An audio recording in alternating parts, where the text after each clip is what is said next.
여러분 안녕하세요. 고은쌤입니다. 이번 시간에는 청산별곡 내용 분석에 들어가도록 하겠습니다. 자, 지난 시간에 했던 형식 분석, 그러니까 형태에 대한 특징들을 잘 기억하시고 수업에 임하면 좋겠습니다. 자, 그러면 해석 위주로 갈게요. 현대어풀이로 가도록 하겠습니다. 1연부터 갈게요. 자, 청산별곡이라는 제목의 고려가요 갑니다. 먼저 사르리랐다 청산에 사르리랐다 머리랑 다리랑 먹고 청산에 사르리랐다 얄리얄리얄라셩 얄라리얄라. 후렴구는 일단 지난 시간에 후렴구가 하는 역할에 대해서 얘기를 했었죠. 그죠? 그래서 다시 하지 않을 거예요. 그래서 한 번만 언급을 나중에 하고 반복되는 거기 때문에 하지 않고요. 본문의 내용 위주로 하겠습니다. 자, 1연 사르리랐다. 자, 이 문장의 사르리는 사실 이 청산벽곡뿐 아니라 고려가요에 대한 현대어풀이는 완벽한 해석은 아직 없어요. 왜냐면 그 시대에 살아봤던 사람들도 없고 누군가가 영상이나 뭔가 그 책의 해석을 현대에 맞게 분석해 놓은 게 없기 때문에 지금 오늘날 그 문학 평론가들이 연구가들이 이런 내용일 것이라고 분석을 할 뿐이죠. 그래서 지금 나오는 해석은 가장 많은 사람들이 동의한 그 해석 방법에 따라 선생님이 해석을 하도록 하겠습니다.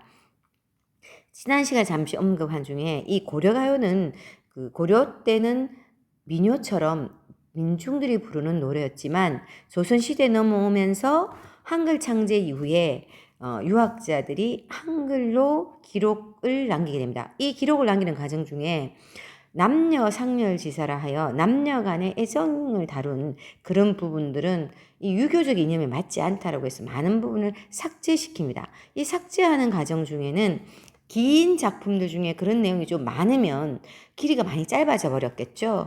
그래서 그 민중들의 진솔한 삶의 얘기를 다루다 보니까 남녀 간의 애정사도 좀 솔직하게 표현을 했었을 거라고 생각되는데요. 그런 부분이 다 삭제해서 길이가 짧아진 게 많다 보니까 이것 가지고는 한 편의 노래가 만들어질 수 없어서 뭐 2편 또는 3편 또는 그 외에 알 수는 없죠. 어떤 편 여러 편들이 하나로 묶어져서 하나의 작품으로 엮이기도 했습니다. 물론 이때는 후렴구, 대표적인 후렴구는 동일하게 하나를 썼겠죠.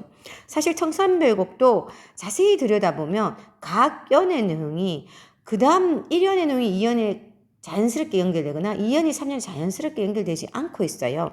각 연이 굉장히 독립적인 내용을 담고 있어요.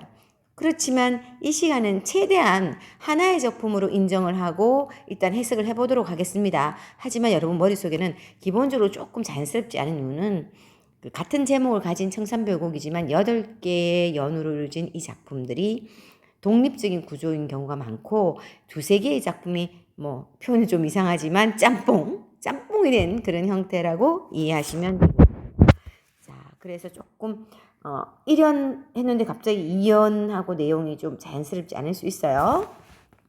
자, 사르리라는 것의 리는 뭐 하고 싶다라는 것으로 해석하세요. 살게 놀아라든지 다른 표현법도 있지만 일단 여기서 살고 싶다라는 것으로 해석할게요. 살고 싶다, 청산에 살고 싶다 했습니다. 그런데 여기 살고 싶다 했으니까 뭐 하고 싶다라는 말은 엄할 의미에서 어떤 소망을, 화자의 소망을 제시하고 있죠. 그래서 화자의 소망을 제시했다. 또는 뭐 화자의 기원, 화자의 바람, 화자의 동경 이런 단어로 바꿀 수 있고요. 소망, 동경이라고 할 수 있고 이때 청산이란 뜻은 무엇인가 이렇게 여러 사람들의 의견이 있는데 이 청산은 직역을 하면 푸른 산이죠. 푸른 산이지만 이것은 자연이라는 의미로 받아들이면 되겠고요. 그러면 자연이라는 공간은 이 작품에서 어떤 의미로 쓰였냐면 이 사람이 이 글 속에 등장하는 화자가 현실이 만족스럽다면 청산에 가서 살고 싶다는 마음이 없을 거예요. 자, 여러분들 나는 자연인이다 라는 프로그램을 들어봤죠. TV에서 뭐 리모컨을 돌리다가 봤을 수도 있고 여러분 아빠가 그 프로그램을 좋아하셔서 열심히 보는 경우도 있고 할아버지가 좋아할 수도 있어요. 나는 자연인이다라는 프로그램을 보면 거기 나오는 자연인들이 대부분은 그 우리가 살고 있는 지금 그 도시에서 삶에 찌들려서 병이 들거나 아니면 사람들에게 치여서 고통받거나 도저히 여기서 살 수 없어서 자연을 선택한 경우가 대부분이에요. 그래서 자연에 있으면서 사랑과의 단절 속에서 새로운 삶을 갖고 나는 사람들, 생명을 유지해가는 사람들이 대부분입니다. 그래서 이 자연이라는 공간은 현실과 대립되는 그런 개념으로 보시면 되겠어요. 그래서 자연과 대립되는 게 현실, 즉 속세라고 할 수 있어요. 세속해도 되고 속세도 해도 되고 현실 세계라 해도 되고요. 바로 시적 화자가 머무는 현실 세계와 대립되는 공간이 바로 자연입니다. 그래서 이 사람은 자연에 살고 싶다라고 보면 되겠죠. 그럼 자연이라는 것이 속세와 대립되면서 그것이 나타내는 속뜻은 어떤 뜻이냐? 시적 화자에게 이 공간은, 이 자연이라는 공간은 현실에서 벗어날 수 있는 그런 공간이 되겠죠. 뭐 현실에서 벗어난 도피처가 될 수도 있고요. 현실에서 벗어나서 마음의 안식을 얻을 수 있는 안식처가 될 수도 있고, 이런 여러 가지 의미를 다 포함해서 뭉뚱그려서 우리가 말해볼 수 있는 게 뭐냐면 이상향이라는 단어 들어보셨죠? 이상향. 이상적 공간. 뭐 천주교나 기독교에서 말하는 천국, 불교의 극락, 도교에서의 무릉도원 같은, 뭐 우리가 소설로 치면 유토피아, 뭐 현실에 있을 수 없는 그런 그 가상의 완벽한 삶을 보장하는 그런 아름다운 공간으로 이해하시면 되겠습니다. 그래서 나는 지금 현실이 힘들기 때문에 다른 공간에 가서 살고 싶다 하는 거라고 보면 되겠죠. 그래서 지금 알 수는 없지만 시적 화자의 이런 상황은 부정적 상황이기 때문에 이 공간에 벗어나서 자연으로 돌아가고 싶어 하는 것으로 알 수 있어요. 그래서 화자는 일단 부정적 상황인 것 같아요. 그죠? 벗어나고 싶어 하니까 부정적 상황이겠지. 그래서 부정적 상황이다. 현실에서 벗어나고자 한다. 다음 두 번째로 갈게요. 머리랑 다래랑 먹고 청산에 살으려 했다. 머리와 다래는 머루와 다래죠. 그죠? 이 머루라는 것과 다래. 머루는 딸기래. 포도를 아주 작게 축소시킨 거라고 보시면 되고요. 다래라는 것은 뭐 우리 키위를 보고 양다래라는 말을 어른들이 쓰거든요. 뭐 키위가 조금 더 작고 우리나라에서 나오는 그런 그 야생의 키위 정도로 보시면 되겠어요. 그러니까 이게 예전에 숲이 우거진 그런 곳에서는 아주 흔하게 찾아낼 수 있는 그런 열매들이에요. 그래서 특별한 뭐 고기, 반찬 이런 걸 원하는 게 아니라 머루나 다래와 같은 자연에서 나오는 자연의 산물을 먹으면서 소박하게 살겠다 하는 그런 의미겠죠. 그래서 소박한 삶을 자연과 더불어 살겠다. 소박한 삶. 물질을 추구하는 삶이 아니라 소박한 삶을 사겠다는 그런 뜻이 되겠습니다. 그래서 뭐 머루와 다래에 대립되는 개념을 찾아낸다면, 억지로 찾아낸다면 뭐 고기 반찬이 넘치는 진수성찬 같은 것들 있죠. 그것과 대립되는 그런 소박한 것, 청산에서 나오는 자연스러운 산물을 먹으면서 살겠다는 겁니다. 그 다음에 얄리얄리 얄라셩 얄라리 얄라라는 후렴구가 나왔고요. 지금 이미 지난 시간에 한번 했기 때문에 얘기를 하지 않았는데 얄리얄리 얄라셩이라는 후렴구뿐 아니라 이 글에는 3음보율 332조의 글자 수의 반복, 그 다음에 사르리 또 사르리라는 사르리가 3번 나오는 AAB의 구조, 점층적 반복 구조 이런 것들을 특징으로 지난 시간에 얘기했습니다. 그리고 후렴구에 나오는 얄리얄리 얄랑시엉 얄라리 얄라에 나오는 후렴구 자체가 운율감을 형성하기도 하지만 그 받침 리을과 이응음이 후렴구를 더 운율감을 형성합니다. 리을은 유음이라서 비음처럼 콧소리 나지 않지만 혀가 들들들 떨리면서 물결이 흐르듯이 르 하면서 소리가 나기 때문에 이게 밝고 경쾌한 느낌을 준다고 해요. 자, 그런 것들은 기억이 나지 않으면 지난 시간 정산별곡 형식 부분, 형태 부분 분석한 영상을 한 번 더 보시면 되겠습니다. 그래서 1연의 핵심 내용은 자연에 대한 동경을 다루고 있죠. 자연에 대한 동경이 핵심어가 되겠습니다. 자연에 대한 동경. 자, 2연으로 가겠습니다. 우러라 우러라세요. 자고니로 우러라세요. 널라와 시름 한나도 자고니로 우니노라 했네요. 자, 우러라 우러라세요 라고 했네요. 우러라 우러라세요. 자, 우러라 우러라세요 라고 했지만 지금 이게 명령형 종결 어미로 지금 썼죠. 그죠? 우러라 어라는 헤라체니까 명령형 종결 어미지만 여기서는 명령형으로 해석하지 마시고요. 우는구나. 우는구나, 하는구나로 해석해 주세요. 하는구나는 감탄형 종결어미이기 때문에 감탄형 종결어미를 쓰면 모두 영탄법으로 해석하시면 돼요. 영탄법은 감정을 토해내는 것. 하는 도다, 하는구나, 아니면 라는 감탄사를 썼을 때 영탄법이라 합니다. 이것도 마찬가지로 AABA 구조고, 그죠? AABA 구조죠? 33인데 요거는 432로 돼 있네요. 그다음 전체적으로 332가 많으니까 332조로 하면 되겠어요. 울어라 울어라세요. 자고 일어나 울어나세요. 했어요. 자, 새 보고 새가 우는구나 우는구나 새요 했어요. 새들은 아침 많이 울죠, 그죠? 근데 여기서 또 하나 더 얘기할게요. 새여, 여는 혹격조사예요. 혹격조사는 고나 할 때 또 철수야 할 때 야, 하나님 이시여의 이시여, 이시여를 생략하고도 요런 아야 이시여는 혹격조사인데요. 이 혹격조사를 쓰면 문장수사법은 도노법이에요. 그리고 현대시에 쓰는 이런 도노법을 썼을 때 말을 건네는 수법이라 그러지. 말을 건넨다. 왜냐하면 누구를 부르는 거니까 말을 건네는 수법을 썼다 해요. 그런데 내가 말을 건네는 수법으로 새를 불렀지만 그 새가 대답을 하지 않는 경우에는 독백체로 보면 되고요. 새를 불렀는데 어떤 대상을 불렀는데 고나 했는데 왜 그래 하고 시속에 있으면 대답이 있으면 대하체가 되겠지만 그렇지 않으면 일단 독백체로 보는 게 맞아요. 지금 이 글에서도 새가 대답하지 않아요. 독백체로 보시면 되겠고요. 말을 건네는 수법은 썼고 도노법 썼습니다. 자, 새가 우는 상황만 기억하세요. 자, 새님이 울고 있어요. 눈물 뚝뚝. 그다음 널 나와. 나와는 현대국에 없는 조사인데 너보다로 해석하시면 돼요. 요거는 비교를 나타내는 그런 조사가 되겠어요. 너보다 하는 비교를 나타내는 조사. 비교격 조사. 너보다 씨름한 걱정, 근심 이런 의미겠죠. 씨름. 하는 많은으로 해석하세요. 많은. 너보다 씨름 많은 나도 자고 일어나 운이 놀아. 자, 여러분들 요즘 훈민정음 서문 배우는데 그때 보면 아직 리을이나 니은음이 현대국어에 와서 탈락되고 이응으로 바뀌어서 어두에 도원법칙이 일어나는데 도원법칙이 일어나지 않은 경우 많았죠. 그것처럼 여기서 또 이런데 니러니까 도원법칙이 아직 일어나지 않았네요. 자고 일어나 운이 놀아 우는구나 했어요. 자, 너보다 걱정 많은 나도 자고 일어났어 울어. 자, 여기서 잠깐 우리 지난번에 백석의 여승 공부할 때겠죠. 시적 화자가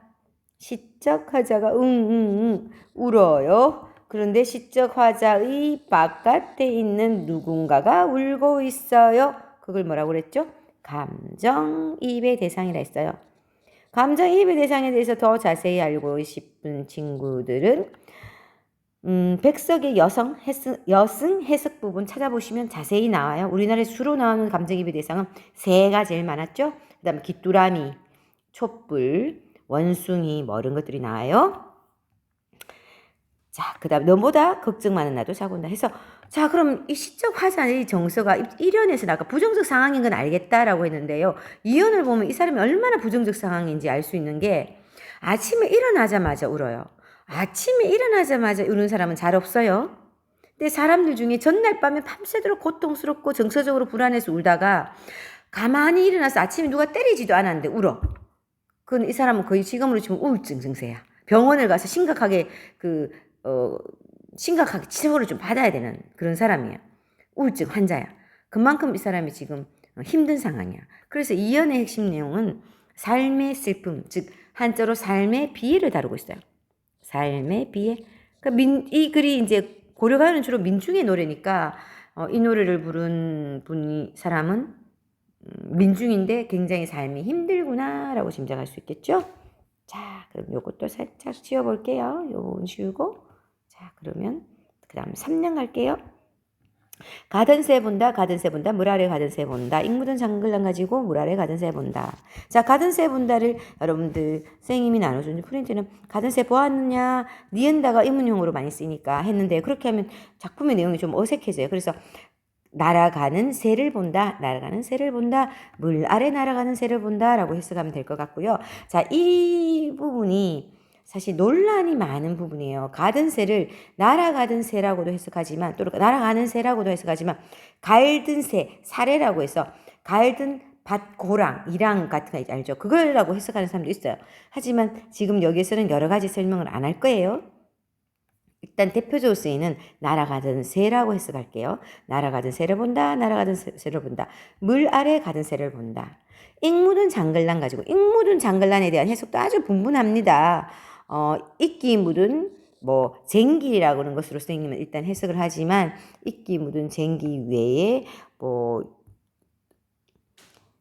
날이 무딘 병기, 그러니까 무기 또는 익기 묻은 은장도 이런 식으로 해석을 해서 익기 묻은 쟁기면 이 글의 그 화자가 유랑민, 농민일 거고 농사지을 땅을 잃어버린 유랑민인 농민, 가난한 농민일 것이고 날이 무딘 병기, 무기면 지식인인데 정치에 나갔지만 좌절하고 지금 청산에 들어가서 살고 싶어하는 그런 좌절한 지식인이다 라고도 보고요.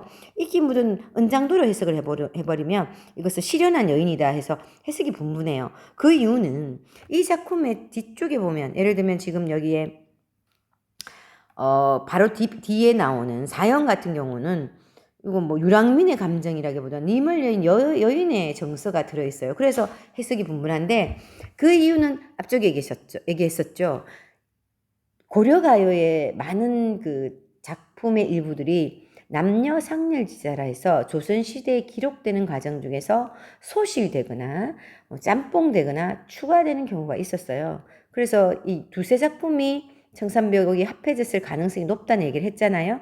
그래서 여러 가지 해석이 이렇게 분분하게 나오는 겁니다. 근데 선생님은 기본적으로 민중인 유랑민, 떠돌아다니는 농민의 입장에서 해석할게요. 날아가는 새를 본다. 날아가는 새를 본다. 물 아래 날아가는 새를 본다. 이끼 묻은 쟁기를 가지고 물 아래 가던 새 본다. 그러니까 이 사람이 이끼 묻은 쟁기를 들고 있어요. 쟁기라는 것은 농기구인데 농기구를 계속 사용하게 된다면 이끼가 낄 여유가 없겠죠. 이유가 없겠죠. 근데 이끼가 묻은 그동안 농사를 짓지 못했다는 거야. 그럼 농사를 짓지 못한 이유가 뭔가를 생각해 본다면 게을러스가 아니라 이 사람에게 농사질 땅이 없는 거예요. 그만큼 가난한 거야. 그래서 농사를 짓고 싶으나 농사를 지을 수 있는 땅이 없는 그런 농부가 또는 유랑민이 이 쟁기를 보고 들고는 저기 물 아래로 가던 새를 보는 거야. 이 물 아래는 말 그대로 물인데 이것도 여러분들 훈민정음 서문에서 원순모음화 배웠을 거예요. 관련됩니다. 물 아래. 물 아래는 자 그럼 좀 쉽게 얘기해 볼까요? 자 시적하자가 아까 가고 싶은 소망하는 공간 이 사람이 희망하는 공간은 어디였나? 공간 청산이었죠. 청산은 일단 자 시적하자가 사는 곳에 등 뒤쪽을 그릴게요. 산을 그렸어요. 자 여기 산이야. 그럼 물은 어떻게 흐르냐면 산 쪽으로는 땅에서 높은 산 쪽으로 흐르진 않죠. 산에서 흘러서 산과 반대 방향으로 흘러가는 게 일반적이에요. 산 아래쪽으로 흘러간단 말이야. 산 쪽으로 흐르는 거야. 근데 이 사람이 지금 물 아래 흐르는 물의 아래쪽을 본다는 것은 물의 아래쪽은 산 쪽과 반대되는 공간을 지시하기 때문에 이건 속세야 속세. 일반 사람들이 사는 현실 세계. 이 사람은 사실 살고 싶은 곳은 산이라고 해놓고는 자연이라 해놓고는 여전히 속세를 쳐다본다는 것은 속세에 대한 미련이 남아있다는 것으로 이해할 수 있어요. 그래서 이 부분을 가지고는 보통 사람들이 속세에 대한 미련을 다루고 있다라고 해석을 해요. 그래서 속세에 대한 미련을 담고 있어요. 이 부분은 속세에 대한 미련을 가지고 있다. 자, 그럼 4연부터 조금 더 빠른 속도로 가겠습니다. 1인공 덜인공하여 나즈란 지네와 쏜더 오리도 가리도 없음 마무란 또 띄오리라 했는데요. 1인공 덜인공은 이럭저럭 하여 나즈라는 낮에는 할까요? 낮에는 디네와 쏜더 자 이것도 국외음화가 일어나지 않은 상황으로 지죠. 그죠? 중세국어로 표기된 것 중에 디귿으로 표기되어 있어서 해석이 어려울 경우는 지읒으로 바꿔서 현대국어의 지읒 구경으로 바꿔가지고 디귿은 구경이 아니잖아요. 그죠? 혀가 그 윗몸 뒤쪽에 사는 소리인데요. 무게음인 지읒으로 바꿔가지고 한번 읽어보면 지네와 숀드 이러면 이해가 쉬워지죠. 그래서 낮에는 지내지만 낮에는 지낸다. 이 말은 견뎌. 뭘 견디는지 모르게 견디지만 올리도는 지금 이어듣기 알죠? 이어쓰기 또는 이어듣기. 올리도야. 올 사람도. 올리도. 갈 리도. 가는 사람도 라는 뜻이야. 그러니까 오고 가는 사람이 없는 밤에는 이렇게 되겠죠. 아까 낮에는 지내지만 밤에는 또, 자, 어두장군 아시죠? 또 어디 호리라. 어디 나오네요. 어찌 하면 되겠죠. 어찌 호리라. 어찌 하리요. 어찌 할까? 하리요는 어찌 하리요. 어찌 하리요 할까요? 어찌 하리요. 어찌 하리요. 자, 그러면 낮에는 견디지만 밤에는 견디기가 힘들다는 뜻이거든. 어찌하라는 것은 어쩔 수 없다는 뜻이에요. 어쩔 수 없다. 어쩔 수 없다는 것을 견딜 수 없다라고 해석하시면 되겠죠. 이것처럼 질문이 아니고 자기가 이미 어떤 내용을 알고 있으면서 그것을 강조하기 위해서 쓰는 이런 어찌하려와 같은 이런 의문문을 사용하는 걸 서리법이라 그래요. 서리법을 쓰고 있네요. 그래서 서리법에서 어찌하지 이 말을 경상도 말로 우야꼬 우야노라는 말을 바꿀 수 있지. 야 우야노 이제 우야꼬 이런 것 와 웃자노 이러면 다 어찌할 수 없다는 뜻이거든요. 이것은 체념을 나타냅니다. 그래서 어찌 경상도 말로 우야노 웃자노 하는 어찌할까 어떻게 할까라는 말은 어쩔 수 없다라는 체념을 나타내는 그런 의미로 머릿속에 기억해 두세요. 이 어쩔 수 없다라는 이런 어찌하리요라는 것은 우리 국문학사의 여러 개의 운문에 반복적으로 나오는 표현이에요. 그래서 체념을 나타낸다라고 기억하세요. 자, 그러면 낮이라는 시간과 밤이라는 시간을 볼게요. 이 시적 하자는 지금 부정적 상황이야. 아침부터 우는 사람이야. 눈만 뜨면 우는 사람이야. 그지? 눈만 뜨면 우는 사람인데 그만큼 비극적인 삶을 사는데 근데 낮에는 슬프지만 견딘대. 근데 밤에는 못 견디겠대. 그래서 낮과 밤을 보면 부정적 상황이라는 건 동일하지만 낮과 밤은 견디느냐 못 견디느냐의 기준으로 본다면 서로 대조적인 시간이라고 볼 수 있어요.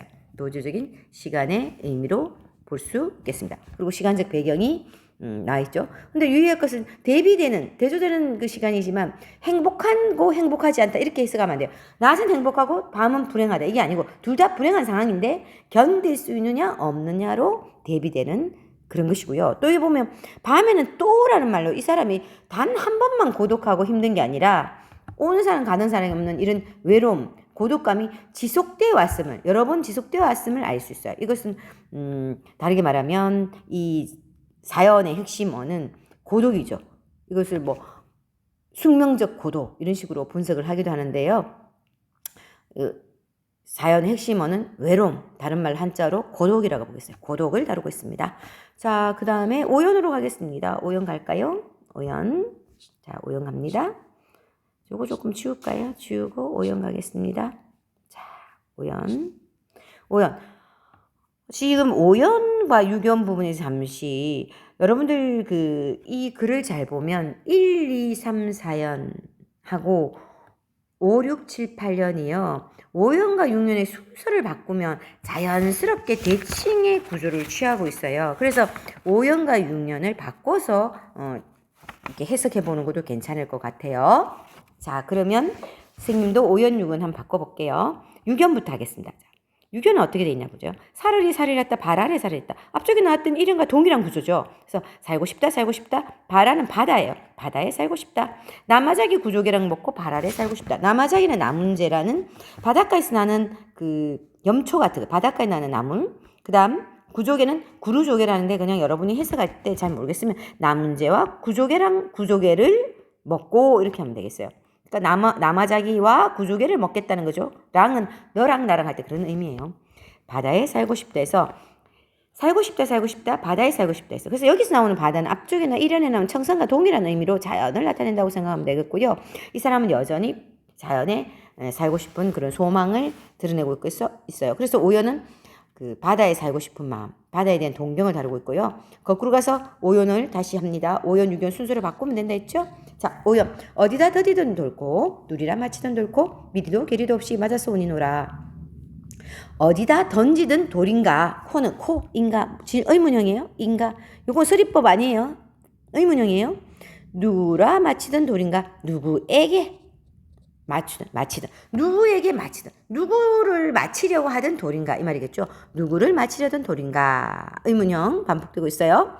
미리도는 밀다거든. 밀이야. 이것도 아까 올리갈리처럼 미워할 이.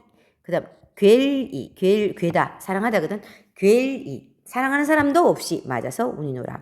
그래서 이것도 운이 노라 해서 영탄법 쓰고 있고요. 자, 이 사람은 지금 아무 이유 없이 사랑하는 것도 아니고 미워하지도 않는데 그냥 돌을 맞아서 울게 돼요. 그럼 이 돌은 뭘까? 실제로 돌을 맞아서 운다 할 수도 있지만 시에서는 그것의 함축적인 의미로 본다면 이건 피할 수 없는 운명이야. 이 사람이 가지고 있는 운명적인 고통이야. 그러니까 피할 수 없는 고통, 운명, 피할 수 없는 운명이라고 해도 돼요. 피할 수 없는 고통 또는 운명인데요. 이 사람이 우리 한국 사람 팔자란 말 많이 쓰죠. 우리나라 사람들의 마음에는 운명론적 사고관이 있어요. 그래서 어떤 일이 안 되면 내 팔자가 이런가 보다 이렇게 받아들이고 그걸 개선하기보다는 그 상황을 그냥 순응하는 편이었어요. 이걸 운명론적이라 그러거든요. 바로 이 사람이 사랑하는 사람도 없고 미워하는 사람도 없는데 자기는 잘못을 안 했어.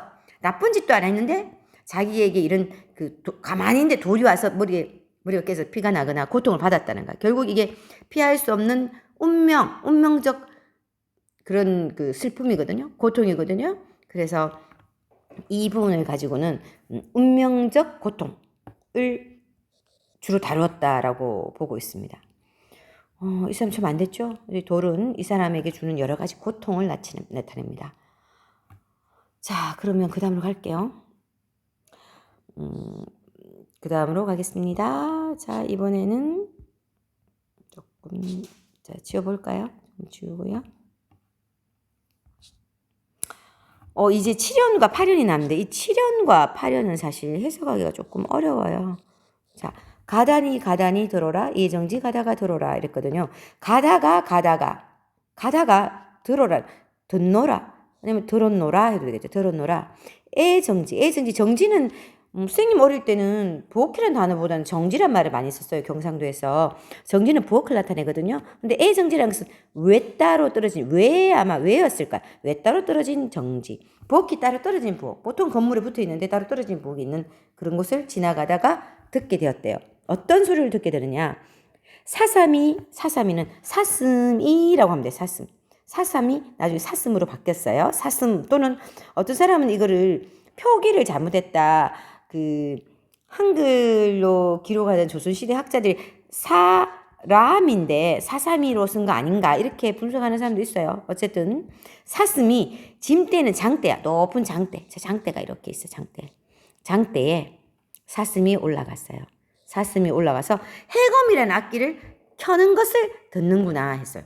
이게 가능한가요? 장대에 사람이 올라가서 켜는 것도 어려운데 해검 켜는 것을 사슴이 켜는 것을 듣는데요. 그러니까 아마도 이것에 대해서 굉장히 의견이 분분한 게 뭐냐면 이것은 실제로 사슴이 올라가는 해검 켠다는 이런 상황, 불가능한 상황을 기대한다라고 해석을 하기도 하고요. 불가능한 상황을 이 사람이 기대한다. 왜 돈이 없어서 돈이 절실한 사람 로또 복권 사서 기적을 바라는 것처럼 지금 이 사람 너무 힘드니까 기적이 일어나길 기대한다. 이렇게 봐도 되고요. 아니면 가면을 쓴 사람이 공연하는 모습을 보면서 일시적으로 고통스러운 걸 이 공연을 보면서 일시적으로 해소했다라고 이해를 하는 사람들도 있어요. 해석하는 사람도 있어요. 또는 말 그대로 아까처럼 사람이 장대에 올라가서 광대 같은 사당패 같은 사람들이 동네를 돌아다니면서 옛날에 공연을 했잖아. 그지? 그때 공연하는 사람이 장대에서 외줄타기를 장대가 아니고 장대 위에 외줄을 달아서 거기서 어떤 악기를 연주하는 모습을 보면서 고통을 해소했을 수도 있겠죠. 그렇게도 해석합니다. 근데 일단 현대어로 분석할 때는 있는 그대로 해석할게요. 사슴이 장대에 올라서 해금이라는 악기를 연주하는 것을 듣는구나, 듣노라 이렇게 해석하고요. 이 사슴이 장대에 올라서 해금을 켠다는 이 상황은 불가능한 상황으로 기적을 기대하는 그런 마음이에요.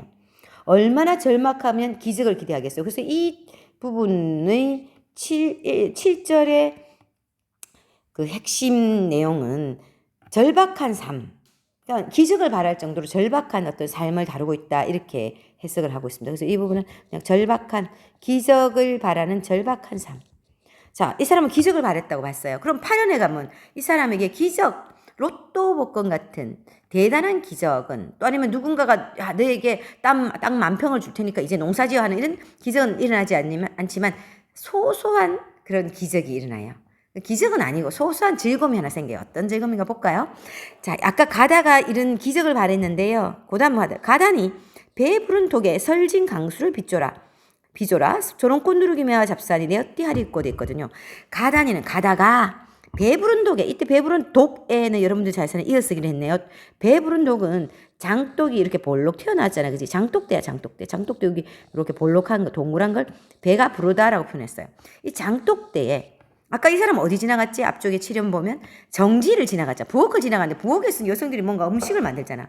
옛날에는 술도 집에서 담았잖아요. 그죠? 그래서 이 배부른 독에다가 사람들이 뭘 했냐면 이 부엌에 있던 사람이 설진, 덜 익은 강술은 강술을이야. 강술. 강한 술을 빚어라. 빚는구나 해서 빚고 있구나. 자, 지나가다 보니까 강한 술을 빚는 거야. 나는 기적을 바라는 마음으로 아주 절박하게 있는데 마침 그 부엌에서 독한 술을 빚고 있는 거예요. 그래서 이 사람은 뭐라고 하냐면 조롱꽃 누르기 위하 잡사와니 내 어띠하리꼬 어쩔꼬 하는 것은 아까 어쩔 수 없다라고 했지. 이것도 서리법으로 어쩔 수 없다. 체념을 나타내는 것은 어쩔 수 없는데 뭘 어쩔 수 없는가 볼게요. 앞에 조롱꽃 누르기 매웠는데 조롱꽃은 조롱박 아시죠? 조박. 박 중에 요렇게 생겨가지고 이거 반 쪼개면 그 왜 물 마실 때 조롱박 알죠? 그 조롱이 박이 열린 건데 요게 이제 박이 열리기 전에 꽃이 피잖아. 그지? 꽃이 하얗게 피는데 이 꽃이 요런 모양이면 하얗게 예쁘게 폈을 거 아니야. 동그랗게. 근데 이 조롱꽃처럼 생긴 누룩이란 뜻이야. 조롱꽃처럼 생긴 누룩이란 뭐냐면 술을 담글 때 왜 꼬두밥이라 해서 좀 고슬고슬하게 밥을 짓거든요. 찹쌀밥이든 뭘 짓고 여기에 누룩을 넣어요. 누룩은 생밀을 이렇게 모양을 다듬어서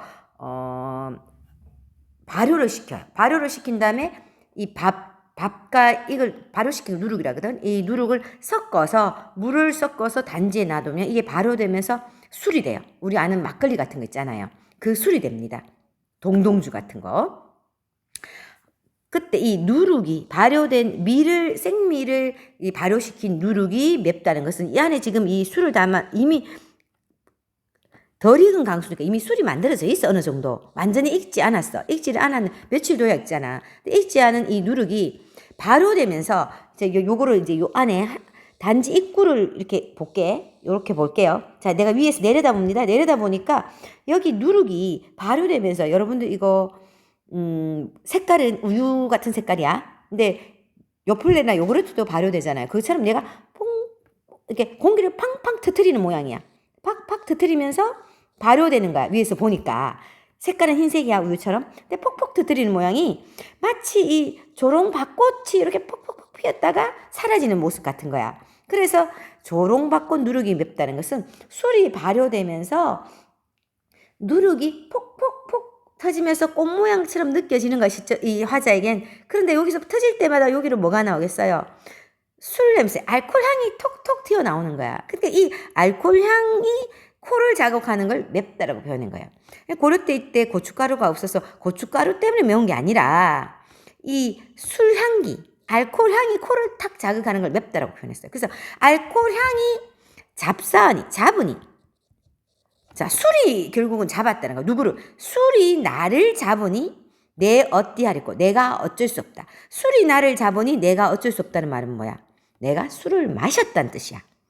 사실은 내가 술을 마셨는데 술이 나를 잡았다고 표현했거든. 그럼 주어와 서술어가 위치가 바뀌었잖아. 이걸 뭐라 그러냐면 주객전도. 주어와 서술어, 그러니까 목적어가 바뀐 걸 주객전도의 수법이라 그래요. 여러분들 산이 날 에워싸고에 보면 산이 날 에워싸고 나보르가 어떻게 살아라 그러냐면 밭이나 가라라고 한다. 씨나 뿌리라고 한다 했지만 사실은 산이 나에게 말을 할 수 없지. 내가 산을 보면서 산을 바라보며 밭을 갈고 싶다. 뭐 이런 식으로 해석해야 되는데 그것도 주객전도거든. 이것도 주객전도예요. 여러분들 급식실에 가서 맛있는 반찬이 나왔어요. 여러분이 좋아하는 반찬이 자 멸치볶음이라 칠까? 안 좋아하는 사람도 있겠지만 멸치가 나를 먹으라 한다? 먹으라 한다. 멸치가 먹으라 안 해. 내가 멸치가 맛있어서 먹는 거야. 근데 멸치가 나보고 먹으라 하네, 먹으라 하네. 이것도 주객전도예요. 그러니까 주어와 수어가 자리를 바꾼 이런 수법. 주객전도의 수법이라 그럽니다. 여기 주객전도의 수법을 써서 술이 나를 잡는 게 아니고 사실은 내가 술을 먹었다. 어쩔 수 없이 먹었다 해서 이 술은 그럼 뭐냐? 강술은 뭐냐? 결국 여기서 기적을 바라면서 고통을 없애고 싶었지만 기적은 오지 않죠, 쉽게. 대신 내 앞에 술이 있어서 술을 마시면서 일시적으로나마 고통을 잊는 그런 고통 해소의 또는 왜 괴로움 해소의 매개체 역할을 해요, 이 술이. 나를, 매개체는 중간 역할, 나를 고통에서 벗어나게 해. 실제로 어른들 뭐 드라마나 영화 보면 술 한 잔 탁 마시고 연인하고 헤어지면 술 막 마시잖아요. 그런 모습으로 보시면 되겠습니다. 자, 그래서 요요는 술을 통한 고뇌를 해소하는 장면으로 이해하시면 되겠죠? 자, 그래서 이걸 전체의 내용을 봤을 때 1연, 2연, 3연, 4연을 그대로 두면 5연, 6연의 순서를 바꾸면 자연스럽게 1, 2, 3, 4연과 자, 5, 6, 7, 8에서 5, 6 순서를 바꾸면 자연스럽게 첫 번째 부분은 동경을 어떤 자연에 대한 동경을 다루고 있고요. 두 번째는 우는 내용이에요. 2연은 새가 울고요. 나도 울고요. 5연은 돌에 맞아서 울어요. 울음을 다루고 있고요. 3년은 물 아래를 바라보고 7년은 장대에서 해금 켜는 것을 보면서 어떤 삶에 대한 현실을 잠시나 위로한다도 되고 현실에 대한 미련을 드러내기도 해요. 그리고 마지막 4연에는 어찌하리라 호리라 또는 8연은 어찌하리있고 해서 체념을 다루고 있습니다.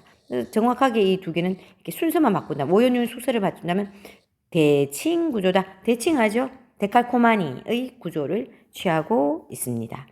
자, 이래서 지금 요 글의 내용은 분석을 해봤는데요. 그렇다면 이 글의 주제는 뭔가요, 선생님? 이렇게 말하는데요. 이 글은 삶의 고뇌에서 벗어나고 싶은 욕구라고 해도 되고요. 삶의 터전을 잃은 유랑민의 슬픔으로 해석을 해도 돼요. 또는 민중의 삶의 애환, 민중의 슬픔 이런 식으로 해석해도 문제가 되지 않겠습니다. 자, 수고하셨습니다.